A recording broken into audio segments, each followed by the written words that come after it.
सुप्रभात बच्चों, मैं राधाकांत झा, हिंदी शिक्षक, केंद्रीय विद्यालय कंपाट से इस वीडियो कक्षा में आप सभी का स्वागत करता हूं। कक्षा 9वीं के हिंदी पाठ्य पुस्तक क्षितिज भाग 1 के गद्य भाग के अध्याय 4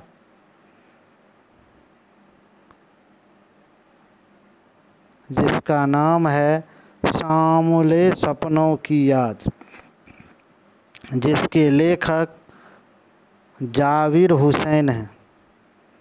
सबसे पहले हम लेखक के परिचय को जानेंगे, फिर पाठ के बारे में जानेंगे। तो देखते हैं लेखक परिचय क्या है। तो लेखक परिचय के रूप में सबसे पहले हम जाबिर हुसैन के बारे में जानते हैं। ये जाबिर हुसैन साहब का जन्म 1945 में गांव नौनही राजगीर में है। राजगीर बिहार का एक बहुत ही अच्छा घूमने का जगह है, जहां मलमास हिंदू वार्षिक मास जो होते हैं उसमें प्रत्येक 3 वर्ष पर किसी एक महीने में एक अधिमास लगता है, जो 1 महीना अधिक उसमें होता है। उसमें राजगीर में मेला लगता है, जो इस बार आश्विन महीने में लग रहा है। दुर्गा पूजा जिस महीने में होता है। जिला नालंदा बिहार में हुआ।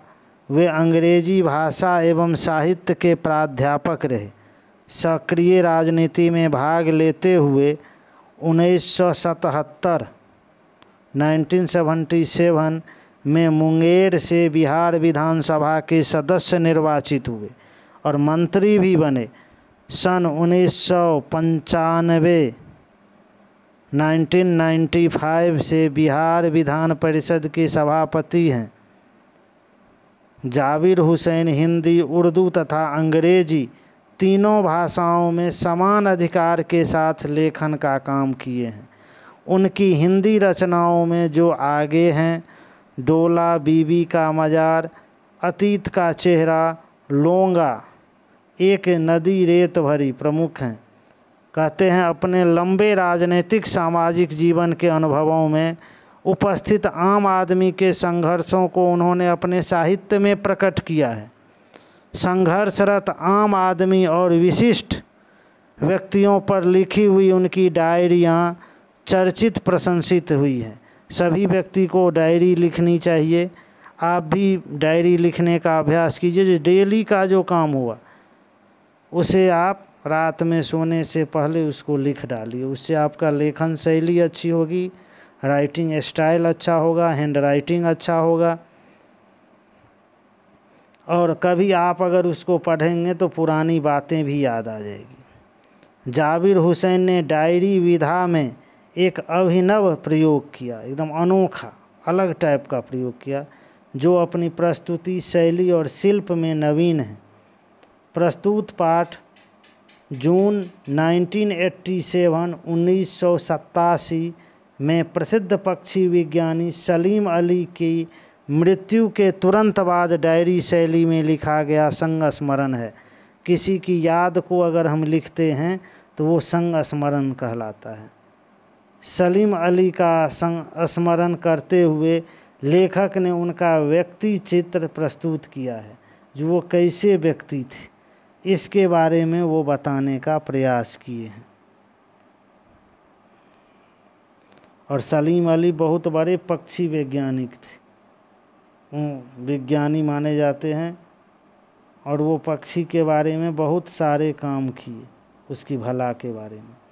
यहाँ भाषा की रवानी और अभिव्यक्ति की शैली दिल को छूती है। वो भाषा को इस सुंदर ढंग से प्रस्तुत करते हैं कि दिल को छू जाता है।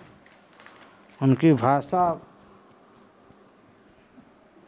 प्रस्तुत करने का जो तरीका है वो बहुत ही लाजवाब है। अब देखते हैं क्या लिखे हैं। सुनहरे परिंदों के खूबसूरत पंखों पर सवार सांवले सपनों का एक हुजूम मौत की खामोश वादी की तरफ अग्रसर है। कोई रोक टोक सके कहाँ संभव है। कहता है सुनहरे परिंदों के खूबसूरत पंखों पर सवार होकर एक सपने की तरह का समय जो आगे बढ़ रहा है उसे कोई रोक नहीं सकता है, कोई टोक नहीं सकता है, किसी से संभव नहीं है। इस हुजूम में आगे आगे चल रहे हैं सालिम अली, अपने कंधों पर सैलानियों की तरह अपने अंतहीन सफ़र का बोझा उठाए। जीवन का एक यही सबसे बड़ी बातें हैं। ज़िंदगी कैसे कटती है, जीता सब है। कोई बोझा, अपने जीवन को बोझा बना के जीता है, कोई मज़े से भी जीता है, कोई अच्छे काम करते हुए जीता है। लेकिन यह सफ़र पिछले तमाम सफ़रों से भिन्न है। भीड़ भाड़ की ज़िंदगी और तनाव के माहौल से सालिम अली का यह आखिरी पलायन है।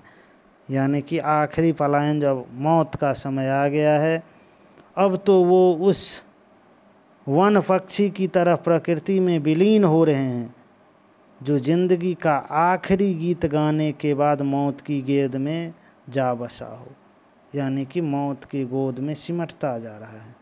कोई अपने जिस्म की हरारत और दिल की धड़कन देकर भी उसे लौटाना चाहे तो वह पक्षी अपने सपनों के गीत दोबारा कैसे गा सकेगा। कहने का मतलब, एक बार यदि मौत आ गया तो फिर आप कुछ भी कर लें, वो फिर बदल नहीं सकता है। दोबारा आप कुछ भी कर लें, अपना सब कुछ न्यौछावर करके भी आप उस ज़िंदगी को नहीं बदल सकते। मुझे नहीं लगता कोई इस सोए हुए पक्षी को जगाना चाहेगा। वर्षों पूर्व खुद सालिम अली ने कहा था कि लोग पक्षियों को आदमी की नज़र से देखना चाहते हैं। यह उनकी भूल है, ठीक उसी तरह जैसे जंगलों और पहाड़ों, झरनों और आबशार भी झरना को निर्झर को बोलते हैं,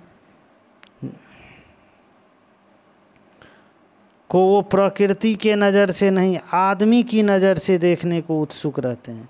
भला कोई आदमी अपने कानों से पक्षियों की आवाज़ का मधुर संगीत सुनकर अपने भीतर रोमांच का सोता एक बहुत बड़ा स्रोत फूटता महसूस कर सकता है, जो हमारे अंदर में उसको सुन के कुछ अलग तरह की फीलिंग आवे, ऐसा लगे जो बहुत ज़्यादा खुशी मिल रही है, आंतरिक खुशी। क्या ऐसा अनुभव करते हैं? एहसास की ऐसी ही एक उबड़ खाबड़ ज़मीन पर जन्मे मिथक का नाम है सलीम अली। सलीम अली उनका नाम है, और यह नाम क्या है पता नहीं।